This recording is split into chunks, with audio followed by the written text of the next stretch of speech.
আমি সায়ন খাড়া, বায়ান্ট academy class 12 student. এই বছর 2025 নিটে আমি 500+ স্কোর পেয়ে গভর্নমেন্ট কলেজের জন্য অ্যালট হয়েছি। তো প্রথমেই বলে রাখি যে নাম্বারের বা প্রিপারেশনের দিক থেকে বায়ান্ট একাডেমি আমাকে খুবই সাহায্য করেছে। আমার মক টেস্টে শেষের দিকে কম এসেছিলো, কিন্তু বায়ান্ট একাডেমির যে লাস্টের দিকে টেস্ট সিরিজ, সেই টেস্ট সিরিজ রেগুলার দেওয়ার ফলে আমার নিজের ভুল আমি বুঝতে পেরেছিলাম, এবং লাইন বাই লাইন এনসিইআরটি পড়ার ফলে আমার যে নিট এবছর যে প্যাটার্ন বা টাফ টেস্ট যেটা এসেছিলো সেটা আমার খুব একটা সমস্যা হয়নি। তো ইজিলি আমি 500+ স্কোর করতে পেরেছি, এবং আশা করা যায় যে কলেজ আমি একটা গভর্নমেন্ট পেয়ে যাব।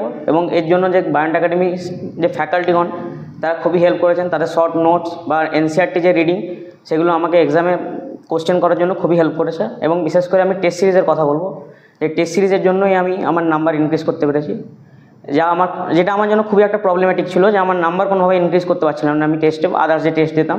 কিন্তু বায়ান্ট একাডেমির যে টেস্ট এবং সেই যে রেগুলার বেসিসে ডাউট ক্লিয়ার, সেগুলো আমাকে খুবই হেল্প করেছে নিট ক্র্যাক করার জন্য।